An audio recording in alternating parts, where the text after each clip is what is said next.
Hi friends, welcome to Sana foods. இன்றைக்கி நம்ம வீட்டில் என்ன ஸ்பெஷல்னால் எண்ணெய் கத்திரிக்காய் புளிக்குழம்பு. அதுக்கு தேவையான இன்க்ரீடியன்ட் வந்து நல்லெண்ணெய், ஜீரகம், கடுகு, வெந்தயம், பச்சை மிளகா, கருவேப்பிலை, வெங்காயம், புளி ஊற வச்சுருக்கேன்.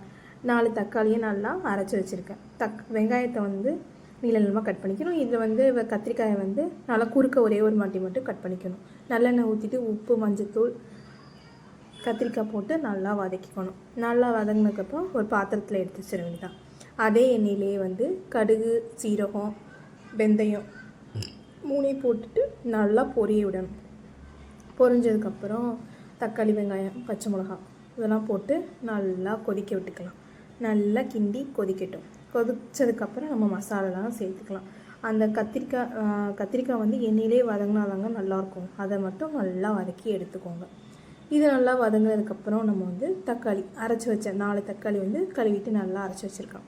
அதையும் சேர்த்து நல்லா கிண்டிட்டு இதுக்கு தேவையானது வந்து பெருங்காயத்தூள் ஒரு ஸ்பூன், 1/4 ஸ்பூன் போட்டுக்கோங்க. போட்டுட்டு 3 ஸ்பூன் வந்து எல்லாம் கலந்து அரைச்ச தூள், 1 ஸ்பூன் வந்து மல்லித்தூள் இதெல்லாம் போட்டு நல்லா கலந்துட்டு நம்ம வதக்கி வச்சுருக்கோம்ல வெங்காயம், கத்திரிக்காய் அதையும் போட்டு நல்லா இது பண்ணிவிட்டு நம்ம கரைச்சி வச்சுருக்க புளி இதையும் போட்டு நல்லா கொதிக்க விட்டு மல்லித்தலை தூவி இறக்குனோம்னா எண்ணெய் கத்திரிக்காய் புளிக்குழம்பு ரெடி.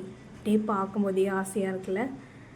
அடுத்ததுக்கு சைட் டிஷ் வந்து நம்ம வீட்டில் என்னென்னா கொத்தவரங்காய் பொரியல். அதுக்கு வந்து வெங்காயம், பச்சை மிளகா, பட்டை மிளகா எண்ணெய் ஊற்றிட்டு கொஞ்சோண்டு ஜீரகம் 1 ஸ்பூன் ஜீரகம் போட்டு நல்லா பொரிஞ்சதுக்கப்புறம் அந்த கருவேப்பிலை, பட்டை மிளகா, வெங்காயம் இதெல்லாம் போட்டு நல்லா பொரிஞ்சதுக்கப்புறம் நம்ம நீளமாக கட் பண்ணி வச்சுருக்கோம்ல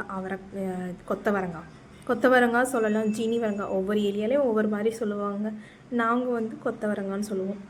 அதையும் நல்லா கொஞ்சம் நீளமாக கொஞ்சம் ஓரளவுக்கு இந்த அளவுக்கு தான் போதும். அதையும் கட் பண்ணி உப்பு போட்டுட்டு நல்லா வதக்கி வச்சா இன்றைக்கான சமையல் ரெடிங்க.